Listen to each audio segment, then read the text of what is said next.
So hello guys with the name of God Ram Ram. आज के video में you can consider this video as a course and guidance video जो आपको ये सिखाता है कि गूगल के जो सॉफ्टवेयर इंजीनियरिंग इंटरव्यूज हैं जो 2026 में हो रहे हैं which are based upon data structures and algorithms coding.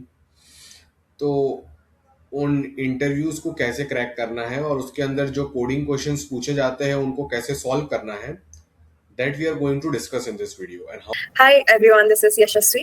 I am a third year college student and I've recently cracked Google internship. I did a step internship in this summer, which is 2025, but I got a PPI and I'll be returning again in 2026 as a SUI intern at Google. How are we going to discuss that? We are going to discuss that by solving a recently asked DSA coding question in Google Software Engineering Interview. तो Google में दो roles होते हैं, एक होता है SWE2 जिसके लिए 60 lakhs का CTC मिलता है, और फिर उसके ऊपर और एक लेवल होता है L4 लेवल, उसका नाम होता है सॉफ्टवेयर इंजीनियर 3 जिसके लिए 80 lakhs तक का CTC मिलता है।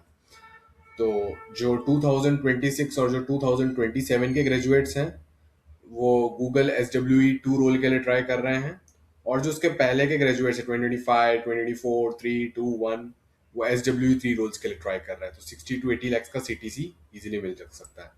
तो गूगल एक चीज के लिए गाइस बहुत पॉपुलर है। गूगल हमेशा ग्राफ्स और dynamic programming and even binary search पर ना एकदम हाई क्वालिटी क्वेश्चंस पूछता है, नॉन स्टैंडर्ड डीएसए क्वेश्चंस पूछता है, न्यू डीएसए क्वेश्चंस पूछता है। Google try. So hello guys, I am Kumar K. Previously I worked at Amazon and Media.net as software engineer, and now I spend most of my time in guiding and training students. So today is a very happy day for us because my lovely student Achut Gupta has cracked an offer from Google. So it's going to be a brilliant podcast where we are going to discuss some many tips and tricks on how to crack Google OA and Google interview because many students are trying to get into Google. So करता है कि कोई भी DSA question जो वो interviews में पूछे वो रिपीट ना हो in the upcoming future months. Okay, तो ये वाला ग्राफ और मैट्रिक्स का क्वेश्चन उन्होंने पूछा था जो आज हम सॉल्व करने वाले हैं। बट एक अच्छी बात इस क्वेश्चन की ये है कि आपको एग्जैक्टली ऐसा सेम क्वेश्चन लीड कोड पर नहीं मिलने वाला है, और अगर आप सिर्फ स्टैंडर्ड डीएसए शीट्स के क्वेश्चन कर रहे हो या फिर लीड कोड जीएफजी पर इजी मीडियम प्रॉब्लम्स का ग्राइंडिंग कर रहे हो 300-400 क्वेश्चंस, तो वो एक बहुत अच्छी बात है। बट हो सकता है कि ऐसा सेम टू सेम क्वेश्चन आपको वहां ना मिले। तो इसको कैसे सॉल्व किया जा सकता है? इसको सॉल्व किया जा सकता है थोड़ा सा डीप सोच विचार करके। ठीक है, तो कैसे डीपली सोचना है मैं आपको दिखाने वाला हूँ। ये सब मैं आपको दिखाना चाहता हूँ, उसके पहले एक बेसिक चीज की बात कर लेते हैं। वो बेसिक चीज ये है कि मैं चाहता हूँ कि आप लोग मेरा फ्री कोर्स कर लो। अगर आप लोग मेरा फ्री कोर्स करोगे तो कुछ टर्म्स इस वीडियो में मैं यूज करूंगा, like graph, converting a matrix into a graph, breadth first search BFS, depth first search DFS, multi source BFS। ये सारी चीजें आप लोग को बहुत इजीली समझ में आएगी अगर आपने मेरा फ्री कोर्स कर लिया। तो मैं अपने फ्री कोर्स का लिंक दे देता हूँ, फिर क्वेश्चन पढ़ते हैं डायरेक्टली। ओके, तो प्री रिक्विजिट होगा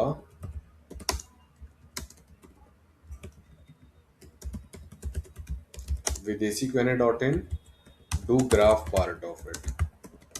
ठीक है, तो हम क्वेश्चन देख सकते हैं पार्ट 1 ओरिजिनल प्रॉब्लम, और फिर पार्ट 2 है हमारे पास which is the follow up. Okay,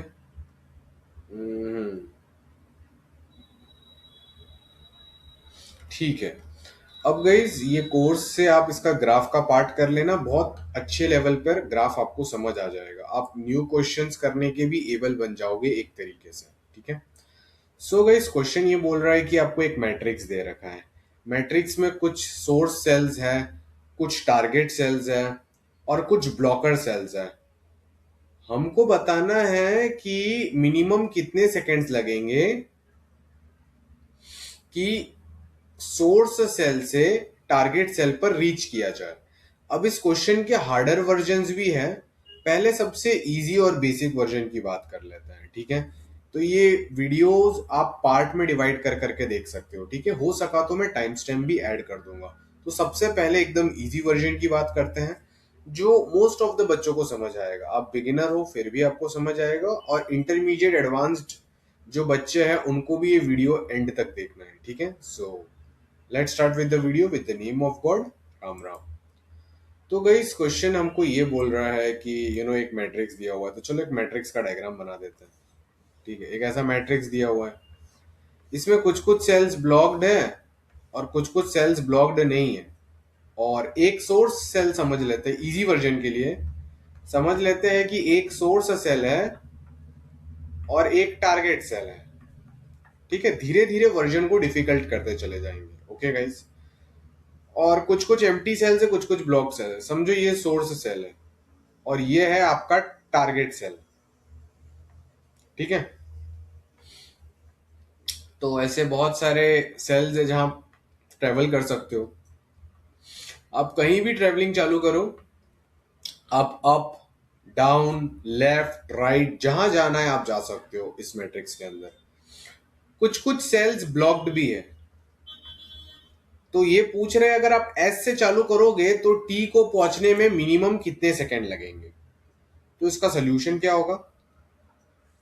अगर मैं एस से चालू करूंगा तो एक बार राइट, फिर एक बार डाउन, फिर और एक बार डाउन, फिर और एक बार डाउन, फिर एक बार लेफ्ट, तो 1 2 3 4 5 5 सेकंड लगेंगे। तो ये तो हमको दिख रहा है 5 सेकंड लगेंगे। इसका सोल्यूशन क्या है कि ये मैट्रिक्स को आपको ग्राफ में कन्वर्ट करना है। ग्राफ में एक बार कन्वर्ट कर लिया तो सोर्स सेल से आपको ब्रेथ फर्स्ट सर्च का एल्गोरिदम रन करना है। वो एल्गोरिदम हमको बता देगा कि सोर्स नोड से बाकी सारे नोड्स का शॉर्टेस्ट डिस्टेंस क्या है। अगर आप बिगिनर हो तो भी कोई स्ट्रेस लेने की बात नहीं है, वो कोर्स खोलो, उसके 5 ग्राफ के वीडियोस देखो, आपको समझ आएगा। और अगर आपको बेसिक एरेज भी नहीं आता तो कोर्स को स्टार्टिंग एरे हैशिंग पार्ट से करो और लाइन वाइज ग्राफ तक पहुंच के ये कर लो, आपको समझ आ जाएगा मैं क्या बोल रहा हूँ। ठीक है, 60 लाख सीटीसी 80 लाख सीटीसी आपको आराम से मिल सकता है, स्ट्रेस लेने की कोई जरूरत नहीं है। अब मेरी बात एकदम ध्यान से सुनो, 101% ध्यान से सुनो, because you can do it. Okay, अब तो ग्राफ को, ये जो मैट्रिक्स है इसको ग्राफ में कैसे कन्वर्ट करना है उसकी स्ट्रेटेजी आप कोड में बाद में देख लेना। आपको पता होगा कि बीएफएस में क्यू यूज करना होता है। ठीक है, नहीं पता है तो जान लो। तो हम मैट्रिक्स को ग्राफ में कन्वर्ट करेंगे, तो हमारा जो कोड होगा वो क्यू को यूज करेगा ताकि मैट्रिक्स को वो ग्राफ के जैसे समझ पाए। ठीक है, मैट्रिक्स को एज अ ग्राफ हमको समझना है और कोड में भी उसको एज अ ग्राफ ही लेना है, उसको कन्वर्ट करना है इनटू अ ग्राफ। तो मैट्रिक्स को ग्राफ में कन्वर्ट करना है, ये हमारे विजुअलाइजेशन में। बट जब हम कोड करेंगे तब हम एक्चुअल में मैट्रिक्स को ग्राफ में कन्वर्ट नहीं करेंगे, हम मैट्रिक्स के सेल्स को क्यू में डालेंगे और क्यू पे बीएफएस एल्गोरिथम चलाएंगे जो ग्राफ जैसा इफेक्ट देगा। समझे? तो फिलहाल समझाने के लिए मैं आपको दिखाता हूं कि कैसे ग्राफ में कन्वर्ट हो रहा है। ठीक है, तो अब से मैं जितने भी आगे एक्सप्रेशन दूंगा उसमें डायरेक्ट ग्राफ ही बनाऊंगा, आप समझ लेना कि सर ने मैट्रिक्स को ग्राफ में कन्वर्ट किया है। ओके, तो चलो शुरू करते हैं काम।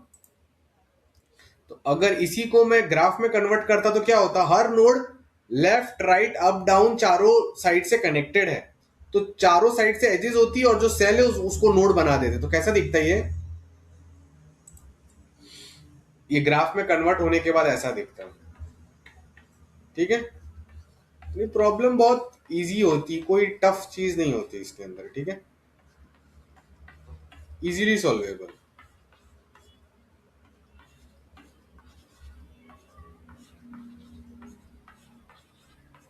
ठीक है, ओके।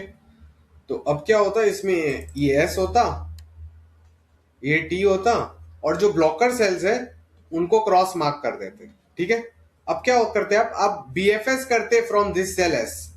तो बीएफएस आपको पता है ना क्या करता, बीएफएस ऑफ एस हमको ये बताता कि ये नोड से बाकी सब नोड्स की शॉर्टेस्ट डिस्टेंस क्या है। तो यहां पर बीएफएस चालू होता है ये लेवल 0, फिर यहां से यहां रीच करने का लेवल 1, इसका लेवल 2, इसका लेवल 3, इसका लेवल 2, इसका लेवल 3, इसका लेवल 4, इसका लेवल 3, इसका लेवल 4, कितना मस्त है ना, इसका लेवल 5, इसका लेवल 4, और यहां पहुंचने का 5, यहां पहुंचने का 6, और अगर टी पे पहुंचना है तो लेवल आ जाता 5। तो हमने हर नोड का लेवल निकाल दिया। तो समझो ये नोड x है, ये नोड y है, तो लेवल ऑफ x क्या आता? लेवल ऑफ x आ जाता 1 और लेवल ऑफ y क्या आ जाता 2। तो आप समझो कि हमने एक एल एरे कैलकुलेट कर लिया बीएफएस ऑफ एस रन करके। बीएफएस ऑफ एस से एक एल एरे कैलकुलेट होता है। वो एल एरे ये बताता है कि नोड एस से करंट नोड का शॉर्टेस्ट डिस्टेंस क्या है। तो एल ऑफ एक्स क्या बताएगा? एल ऑफ एक्स ये बताएगा कि सोर्स नोड से नोड एक्स का शॉर्टेस्ट डिस्टेंस क्या है। एल ऑफ वाई बताएगा सोर्स नोड से नोड वाई का शॉर्टेस्ट डिस्टेंस क्या है।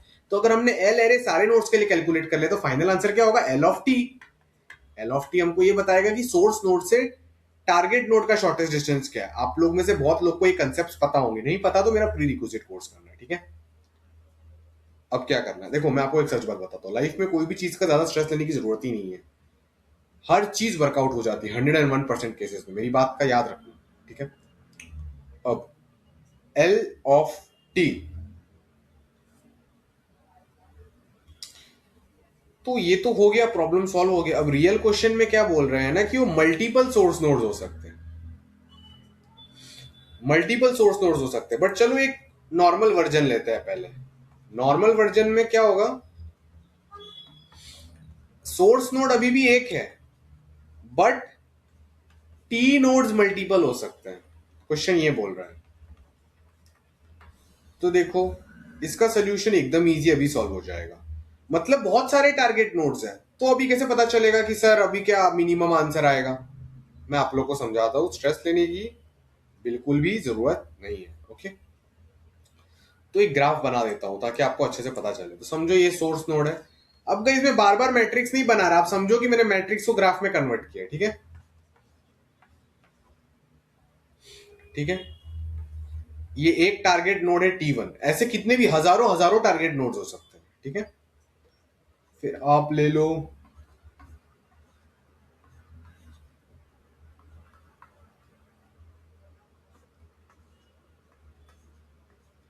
ओके।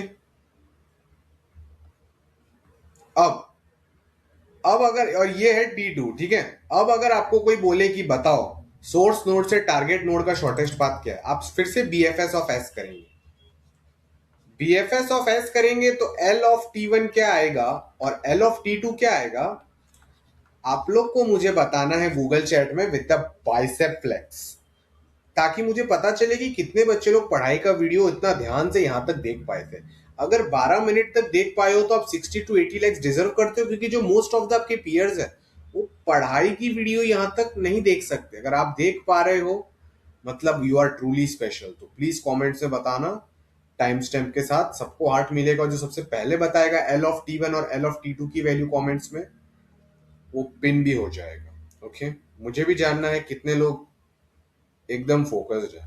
तो एल ऑफ T1 क्या होगा, लेट्स थिंक अबाउट इट। तो शॉर्टेस्ट पाथ आप ये मत सोचना कि ये है, आप सोच सकते हो कि यहां से यहां, यहां से यहां, नहीं, ब्लॉक्ड सेल को ट्रेवल नहीं कर सकते। वो जो प्रीवियस बीएफएस भी जो करने वाले थे ना, इस बीएफएस में हम ध्यान रखेंगे कि अगर ब्लॉक्ड सेल है तो वहां पर ट्रेवल करना ही नहीं है, वो आपको कोड में ध्यान रखना है, ठीक है। अब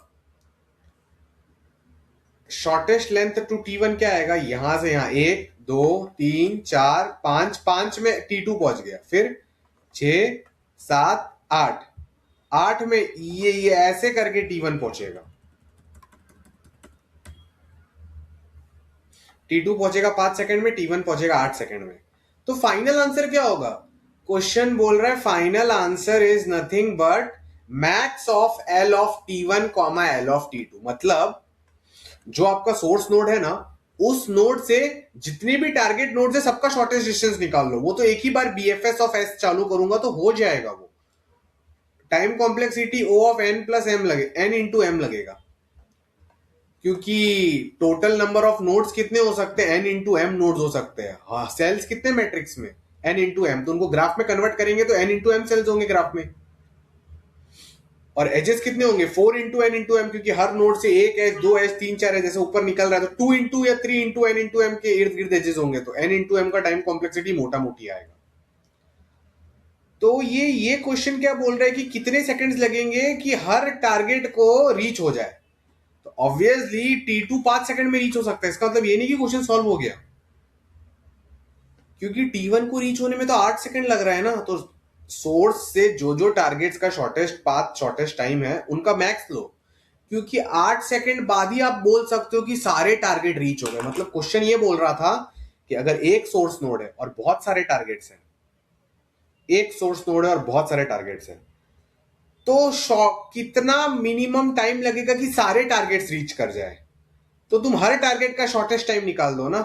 टारगेट T1 को रीच करने में 8 सेकंड लग रहा है, टारगेट T2 को रीच करने में 5 सेकंड लग रहा है, तो कितना टाइम लगेगा सबको रीच करने में? 8 सेकंड। 8 सेकंड में इसको टाइम लग रहा है और ये तो 8 सेकंड के पहले रीच हो रहा है, तो मैक्सिमम टाइम कितना लगा? समझ रहे हो कितना डीप क्वेश्चन है। हर नोड का आपने शॉर्टेस्ट टाइम निकाला, फिर जितने भी शॉर्टेस्ट टाइम्स आ रहे हैं उनका मैक्स ले रहे हो, क्योंकि उनका मैक्स बताएगा कि ये टाइम पे तो गारंटी है कि सारे नोड्स टारगेट वाले रीच हो गए होंगे। That's it. तो ये सोल्यूशन आ गया। अब चलो एक्चुअल वर्जन पे चलते हैं।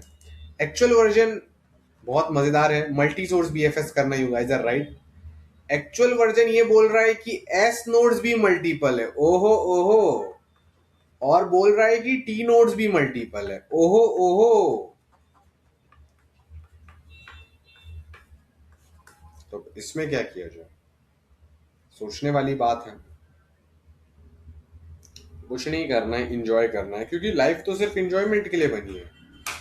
तो लाइक चलो। और गाइस, हाइड्रेशन आप लोग कर रहे हो कि नहीं? पानी पीना भी बहुत जरूरी है। ओके, ठीक है। तो एस भी मल्टीपल है, टी भी मल्टीपल है, तो क्या किया जाए? कुछ नहीं, रिलैक्स किया जाए। तो ये नोड ले लो यहां पर, ठीक है। ये नोड ले लो यहां पर, ठीक है।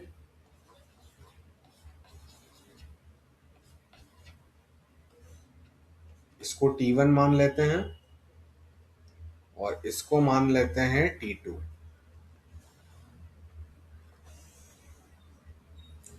मल्टीपल सोर्स है S1 S2। अब गाइज L ऑफ T1 क्या होगा? अब आपको सोचना पड़ेगा L of T1 and L of T2। बहुत ध्यान से सोचना पड़ेगा। ये ट्रिक्स बच्चों को पता नहीं होती है क्योंकि वो नॉन स्टैंडर्ड डीए से प्रॉब्लम नहीं करते। हमारे 851 आवर स्ट्रक्चर्ड कोर्स में से बहुत सारे क्वेश्चन है by the way. L of T1 क्या होगा, इसके बारे में कुछ ना कुछ सोचना तो बनता है, जरूरी है। शॉर्टेस्ट पाथ क्या है to T1, but from where? दोनों सोर्स नोड से चेक करना है। S1 से T1 को कितना टाइम लग रहा है? 2 सेकेंड। पर S2 से T1 को कितना टाइम लग रहा है? 3 सेकेंड। बेटर कौन है? 2। L of T1 is 2। L of T2, S1 से T2 आने में 1 सेकेंड, S2 से T2 आने में 1 second. Minimum of both of them is 1।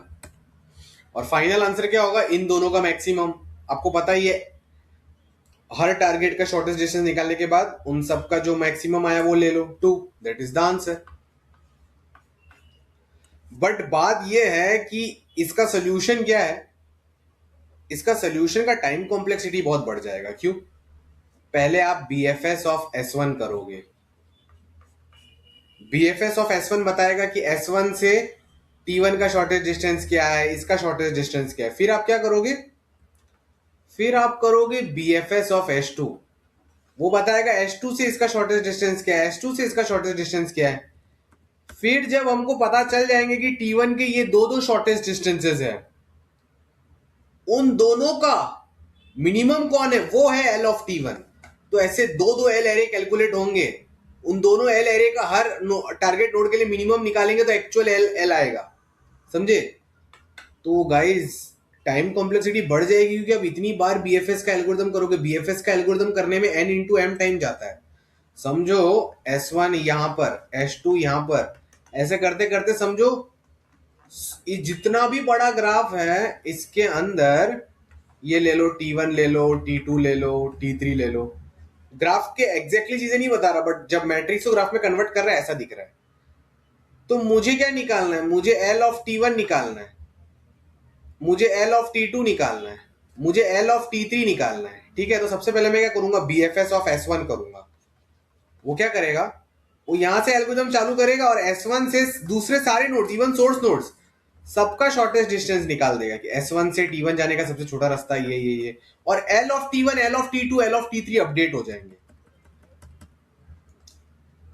But guys इतना काफी नहीं है, फिर आपको BFS ऑफ S2 भी करना पड़ेगा ताकि S2 से T1 और T2 और T3 का शॉर्टेस्ट डिस्टेंस पता चले। जैसे ये शॉर्टेस्ट डिस्टेंसेस आपको पता चले, यदि ये शॉर्टेस्ट डिस्टेंसेस जो आप निकाल रहे हो इनको दूसरे एरे में डाल देना, A of T1, A of T2 और A ऑफ T3 में डाल देना, तो आपको फिर से T1, T2, T3 का शॉर्टेस्ट डिस्टेंस पता है।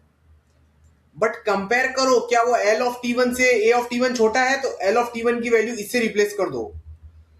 तो आप समझ रहे हो ना, अगर ऐसा करोगे हर नोड के लिए BFS of S1, BFS of S2, S3 till 100, तो टाइम कॉम्प्लेक्सिटी क्या आ जाएगी? 100 times n into M.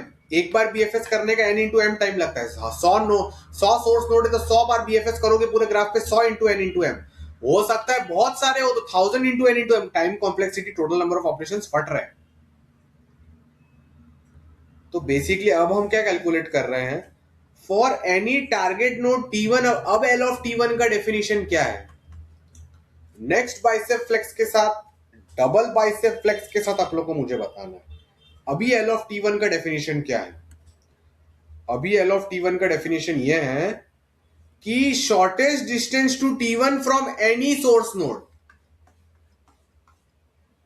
T1 का शॉर्टेस्ट डिस्टेंस क्या है from any possible source node? हो सकता है S1 से T1 सबसे छोटा डिस्टेंस आ रहा है, हो सकता है S2 से T1 सबसे छोटा आ रहा है, हो सकता है S100 से T1 सबसे छोटा आ रहा है। इन सब में से जो विनर है वो वाला शॉर्टेस्ट डिस्टेंस T1 से कौन सा है, वो L से T1 है। जब एक सोर्स नोड था तो क्लियरली डिफाइन हो रहा था कि shortest distance from S to T1। अभी अभी क्या, अभी डिफिनेशन क्या है L ऑफ T1 का? Shortest distance from any possible source node to the given target node.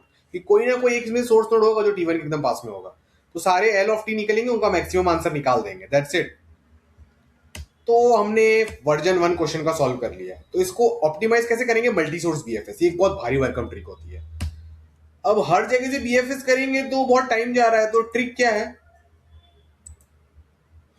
Trick है कि जितने भी सोर्स नोड्स है उनको आप गॉड नोड से अटैच कर दो, ठीक है? तो इम्प्लीमेंटेशन कोड्स वगैरह सब आपको डॉक्यूमेंट में दिखेंगे। इसको मैंने कनेक्ट किया ये वाले गॉड नोड से, और इसको भी कनेक्ट किया गॉड नोड से, ठीक है? अब बस मुझे BFS ऑफ गॉड करना है। तो समझो 100 गॉड नोड, 100 सोर्स नोड्स है, तो 100 सोर्स नोड्स को एक एक एज बनाऊंगा, तो 100 O ऑफ 100 में एक एक एज बना के गॉड को अटैच कर लो। BFS ऑफ गॉड करो बस, तो O of n into M plus 100 time ही लगेगा। प्लस 100 टाइम क्यों लगा? एक गॉड नोड बनाया और उस गॉड नोड को 100 सोर्स नोड से कनेक्ट किया। अगर 1000 सोर्स नोड्स है तो प्लस 1000 टाइम लगेगा।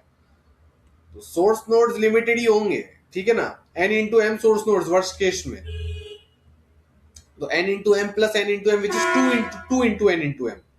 तो जितने भी सोर्स नोड्स है सबको गॉड से कनेक्ट करो और BFS से गॉड करो। तो अब क्या होगा, ये क्या इफेक्ट देता है ना, ये जितने भी सोर्स नोड्स थे ना उन सबको ये अभी अपने ग्राफ में ऐसा अज्यूम करेगा कि वो सब एक ही है। फॉर एग्जाम्पल समझो आपके 4 भाई है, चारों भाई अलग है, 4 सोर्स नोड्स, बट उन सबका पेरेंट्स तो एक ही है ना, मदर फादर, उन सबका बाप तो एक ही है। तो उनके बाप से एल्गोरिदम चालू करो। अगर उनके बाप से एल्गोरिदम चालू करोगे तो उन चारों पर इतना ध्यान नहीं देना पड़ेगा।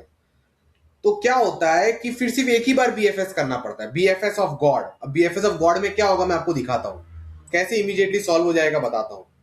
मैं जब BFS ऑफ गॉड कर रहा हूं तो इसका डिस्टेंस क्या आ रहा है? 0। अब गॉड से S1 का डिस्टेंस क्या आएगा? नहीं, जब गॉड पर हूं तो चलो -1 रख लो फॉर सम टाइम, ओके? अब जब गॉड से जैसे S1 पे आऊंगा तो ये इसको 0 बोल देगा। जब गॉड चालू कर रहे हो तो उसको -1 से चालू करना था, क्योंकि S1 S2 पे तो हमको 0 से स्टार्ट होता है ना, जब वहां पर BFS कर रहे थे। सेम इफेक्ट देना है कम टाइम में, ये 0 आ गया। अब क्या होगा, ये एक BFS का यहाँ 0 चल रहा है, दूसरे BFS का यहाँ पर 0 चल रहा है, फिर ये BFS पहले यहां पर आके इसको 1 मार्क करेगा, और ये वाले 0 का BFS यहां पर आके 1 मार्क करेगा, और ये वाले का यहां पर 1 मार्क करेगा। अब ये भी यहां पर 1 मार्क करेगा। बट अब ध्यान से देखो क्या होता है, ये वाला BFS यहां से यहां 1 मार्क कर दिया है, अब ये वाला BFS इसको 2 मार्क करने की कोशिश करेगा, क्योंकि यहां से यहां डिस्टेंस यहां का तो 2 है, राइट। बट वो कर नहीं पाएगा क्योंकि वो नोड ऑलरेडी विजिटेड है, तो वहां पर 2 मार्क नहीं करेगा।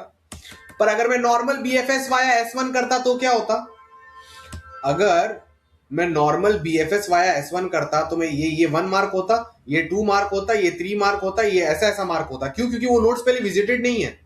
बट क्योंकि मैं गॉड नोड के थ्रू BFS कर रहा हूं, वो नोड्स के शॉर्टेस्ट डिस्टेंसेस ऑलरेडी इनडायरेक्टली अंदर घुस चुके हैं। तो वो एक बहुत भयंकर इफेक्ट दे रहा है, क्योंकि मैंने सारे सोर्स नोड्स को गॉड से जोड़ दिया, गॉड से BFS कर रहा हूं। तो अपने दिमाग में फीलिंग लाओ, जब गॉड से BFS करता हूं तो क्या होता है कि जितने भी S वाले नोड्स थे वो सब कनेक्ट हो चुके हैं। तो अब जो शॉर्टेस्ट डिस्टेंस आएगा that will be the shortest distance to any node from any possible source node automatically. तो इसका क्या मतलब है? ये 0 है, ये भी 0 है, ये यहां पर 1 डालेगा, ये भी यहां पर 1 डालेगा, तो 1 1 सेम है। ये वाला 0 यहां पर 1 डालेगा, ये वाला 0 बोलेगा ये नेक्स्ट नोड को 1 का डिस्टेंस घोषित कर दो। घोषित कर दिया। अब ये वाला बोलेगा कि इसको 2 घोषित करो, बट आपका कोड करने नहीं देगा, क्योंकि ये वाला इसको 2 क्यों बोल रहा है? क्योंकि ये वाला बोलना चाहता है कि S2 से यहां पर पहुंचने का डिस्टेंस 2 है, बट वो प्रूफ वो कोड में नहीं जाएगा 2। क्यों? क्योंकि यहां से आप यहां पर ऑलरेडी 1 डिस्टेंस में आ चुके हो, तो आपको पता है ये नोड पे सबसे छोटा distance to reach here via any source node is 1। तो 2 वाले को कंसीडर ही क्यों करना? देख रहे हो गॉड से BFS करने का फायदा। गॉड से BFS करने से इनडायरेक्टली सारे सोर्स नोड से BFS एक झटके में चालू हो जाता है। तो अब ये 1 है, ये भी 1 है, ये इसको 2 नहीं बना सकते, इसको 2 नहीं बना सकता, तो बस अब ये वाला 1 इसको 2 बनाएगा, तो ये 2। तो देखो L ऑफ T1 अपने आप 2 आ गया। L ऑफ T1 ने अपने आप बता दिया the shortest distance from any possible source node to T1, क्योंकि जितने भी सोर्स नोड्स थे उनको गॉड से कनेक्ट कर दिया। गॉड एक झटके में सारे सोर्स नोड्स के पास वो BFS किया। अब जो सोर्स नोड T1 के पास में है उसी का तो BFS जल्दी से T1 को रीच करेगा। बाकी सबके BFS जो फैल रहे हैं वहां पर, उनको फैलने दो, पर वो T1 को सबसे पहले रीच नहीं कर पाएंगे। और एक बार T1 रीच हो गया, फिर अगर कोई दूसरा उसको रीच करने की कोशिश करता हो पहले ही रुक जाएगा, क्योंकि उसकी पहले की डिस्टेंसेज ही उससे बड़ी होने लग जाएगी S1 वाले BFS से। पर अगर हम एक एक नोड से इंडिविजुअली BFS करते तो क्या हम अज्यूम करते हैं कि ग्राफ पहली बार विजिट हो रहा है, तो ये S1 सारे नोड्स को जाके विजिट करता है, S2 को भी, इसको भी, इसको भी। बट अगर मैं S1 S2 से एक साथ BFS ट्राई करूं तो क्या होगा? S1 ने सिर्फ ये 2 नोड को, 3 नोड को विजिट, ये इसको विजिट किया और इसको विजिट किया, इसको, इन 3 नोड को विजिट किया। बाकी S2 ने इसको इसको इसको, मतलब दोनों नोड्स ने मिलके पूरे ग्राफ को विजिट कर लिया O of n into M में, और सिर्फ उन नोड्स को विजिट किया जो उनके क्लोजेस्ट थे। पहले हम क्या कर रहे थे? पहले हम क्या कर रहे थे ना कि समझो ये इतना बड़ा ग्राफ है, ठीक है, समझो ये S1 है, ये S2 है।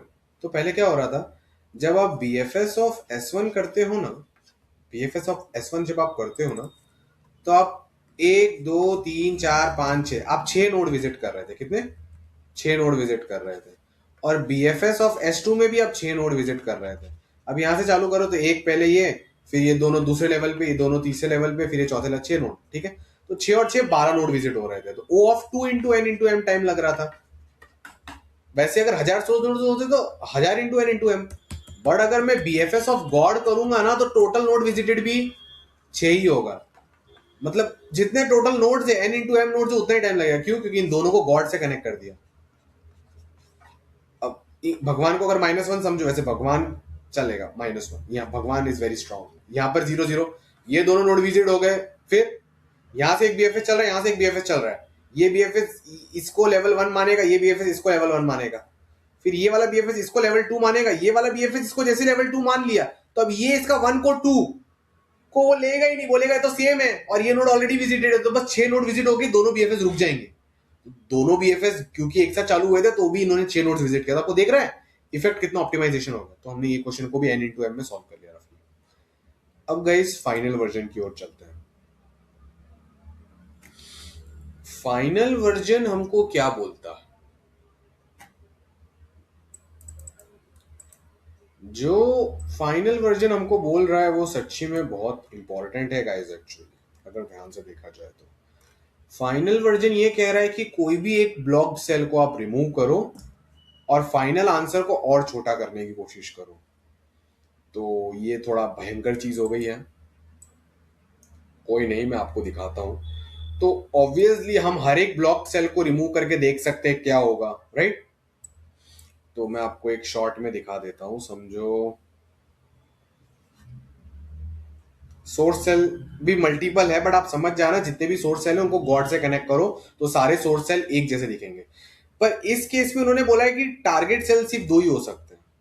तो समझो ना, कुछ ऐसा है। ये टारगेट T1 है, ये एक ब्लॉक्ड सेल है, ठीक है।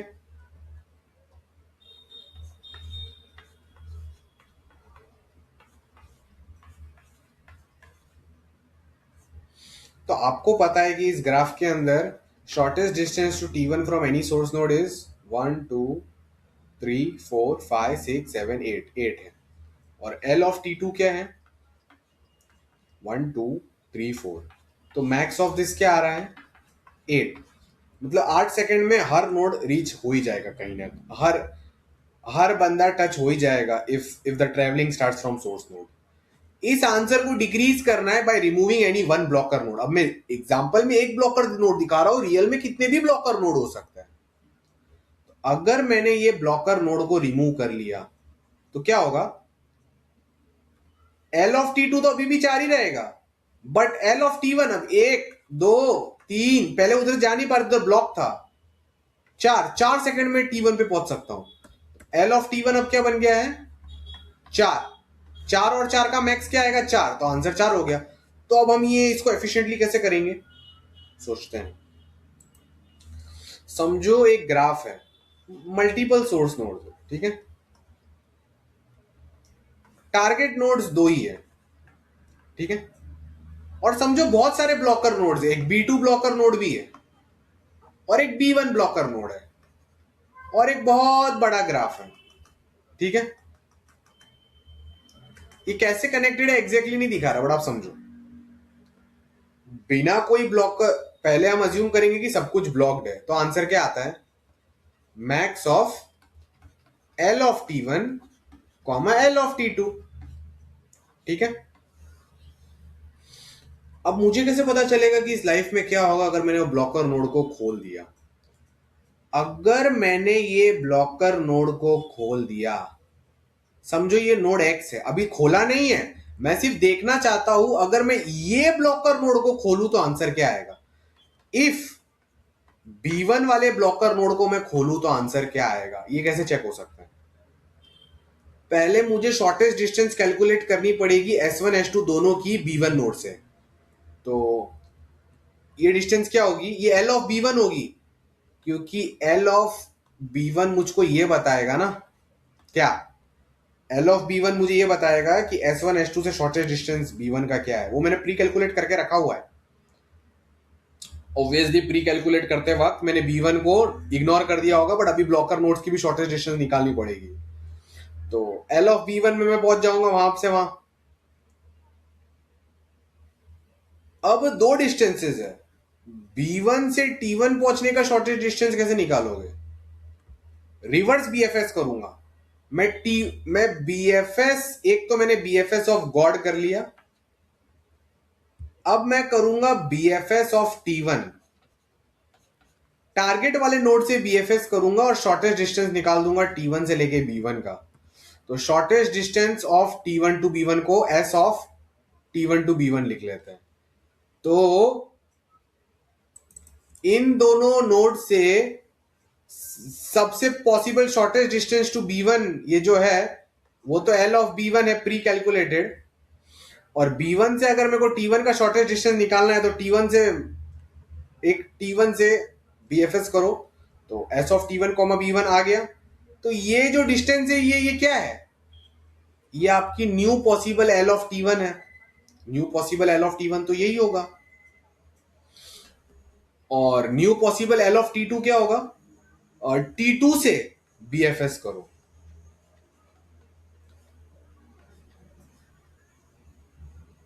T2 से BFS करो, ठीक है। T2 से BFS करो। T2 से BFS कर रहे हो तो आपको ये T2 से B1 का शॉर्टेस्ट डिस्टेंस पता ही है, plus S of T2 comma B1।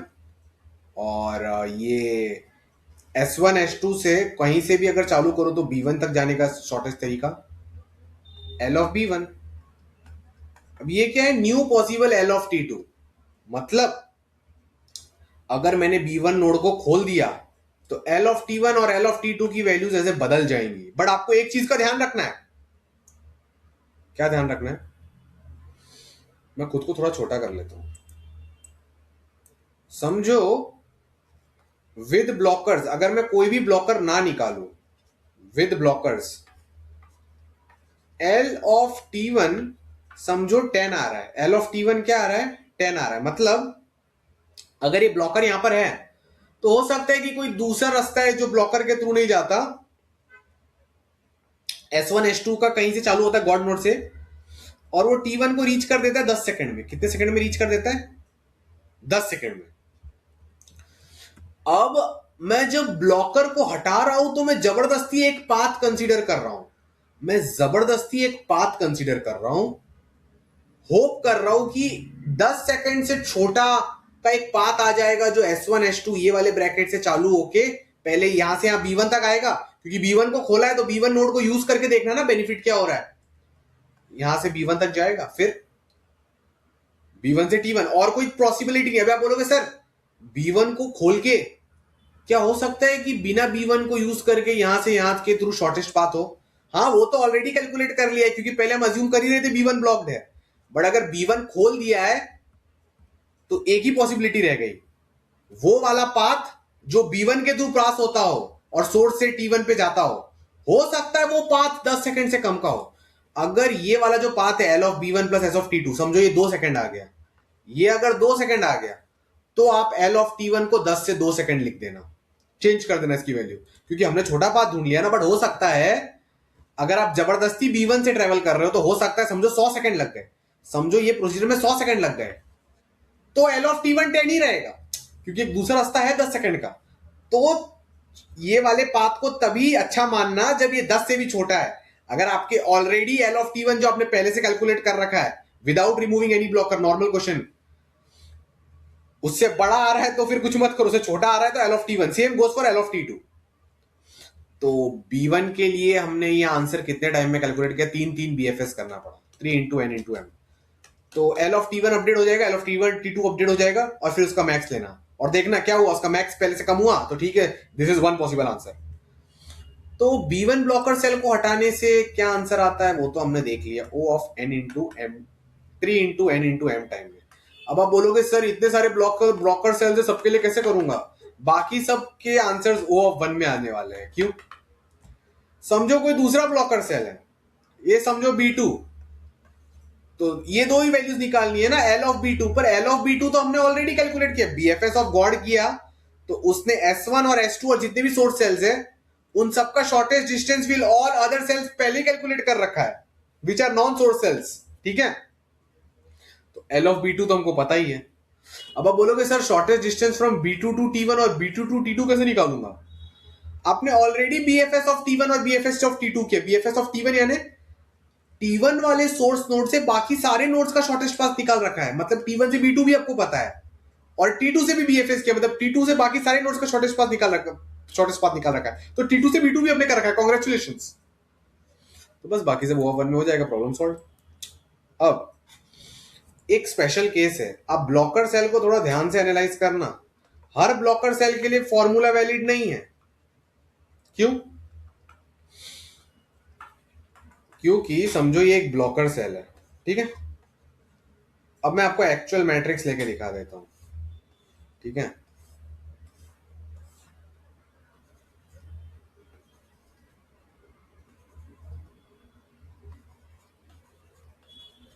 समझो ऐसा मैट्रिक्स है, सारे एस एस, और ये मैं ये वाले ब्लॉकर सेल को हटाने का सोच रहा हूं। ये एस है, ये टी है, ठीक है। तो मुझे पता है एस से टी जा सकते हैं। अगर ये ब्लॉकर सेल को हटाओ तो एस से टी जा सकते हैं। तो shortest distance from this S to B वो तो मुझे पता ही है, अगर मैंने B F S from god किया है, और अगर B F S from T किया है तो टी टू बी, ये भी पता है। दोनों शॉर्टेस्ट डिस्टेंस ऐड कर दो, this is one possible answer for S to T, और जब पहले आंसर नहीं आ रहा था तो पहले एल ऑफ टी को इन्फिनिटी डाल देना अगर ईजी नहीं कर सकते हो तो, ठीक है। तो इस बार उससे छोटा है, उसको कंसीडर कर लेना। बट ये ब्लॉकर सेल को अगर रिमूव करके आंसर क्या आता है मैं वो निकालना चाहता हूं, राइट, क्योंकि कोई एक ही ब्लॉकर सेल को निकाल सकता है, तो एक एक बार में एक एक ब्लॉकर सेल को निकालते देखते हैं आंसर क्या, फिर उसको फिर से उधर रख देते हैं। तो ये ब्लॉकर सेल को ऐसे आंख बंद करके नहीं रिमूव कर सकते, आपको मेक श्योर करना है कि इसके बाजू में एटलीस्ट कहीं पर एक डॉट सेल हो या कहीं पर एक फ्री सेल हो। उस सेल में या तो एस हो या तो डॉट हो या तो टी हो। अगर ये नहीं है तो ये एल्गोरिथम नहीं लग सकता। फिर आपको बोलना है नो, कैलकुलेट ही नहीं करना, इस ब्लॉकर सेल को निकाल के कोई मतलब नहीं है। क्यों? फॉर एग्जाम्पल समझो ये चारों तरफ बी से घिरा हुआ होता है, ठीक है। अब अगर मैं ये ब्लॉकर सेल को भी निकाल दूंगा तो भी एस से टी के थ्रू, एस से टी के थ्रू जा ही नहीं सकते via the B which you have removed. जो करंट ब्लॉकर सेल है उसको निकालने का फायदा कब होगा, जब कोई पाथ कंसीडर किया जाए from S to T which is going through that blocker cell. क्योंकि पहले कोई भी path via that blocker cell consider नहीं हो रहा था, तो वो वाले पाथ को हम चेक करना चाहते थे, क्या पता उसका आंसर बेटर आ जाए। बट जो ब्लॉकर सेल अगर आप निकालना चाहते हो और वो चारों तरफ ब्लॉकर से सराउंडेड है, तो फिर इस पर वो ब्लॉकर सेल को इग्नोर करो, उसको निकाल के कुछ फर्क नहीं पड़ने वाला। अगर आपका ये करंट ब्लॉकर सेल निकालना चाहते हो ना, तो एटलीस्ट ऊपर नीचे ऊबड़ खाबड़ कहीं पर एक जगह तो डॉट होना चाहिए। अगर ये सारे भी ब्लॉकर है और ये समझो एस यहाँ पर है, टी यहाँ पर है, हाँ तो ये अच्छी बात नहीं, बट आप कर सकते हो एस से यहाँ पर जबरदस्ती ट्रेवल किए, फिर टी से फिर से बाहर से निकल के यहाँ पर टी पे आए। अब दिखती बात है एस से टी का एक डायरेक्ट बेटर पाथ हो गई, बट फिर भी एक बड़ा आंसर आएगा और वैसे भी कंसिडर नहीं होगा, समझे। तो लाइक शेयर सब्सक्राइब करना है, मुझे पता है इतने हार्ड क्वेश्चंस डिटेल में कोई नहीं पढ़ाता, रीसेंट कंपनी के इंटरव्यू कोडिंग क्वेश्चन आंसर्स नहीं पढ़ाता, मैं आपको पढ़ाता हूँ, अच्छे से इसका यूज करो। हर आती जाती श्वास में आपको राम नाम का सुमिरन करना, लाइक दिस। आती जाती श्वास में राम नाम का सुमिरन करने से कर्मों का नाश होता है और आत्मा अमर लोक मोक्ष रीच कर पाती है। तो इसके रिगार्डिंग और details WhatsApp web community link और रामद्वारा वेबसाइट लिंक आपको डिस्क्रिप्शन में मिल जाएगा, आप वो वहां पर जाके और पढ़ सकते हो। भगवान का नाम चैंट करना is very very important, so never forget to do it. Please have faith in God, plus good health, plus good mindset. Ram Ram guys.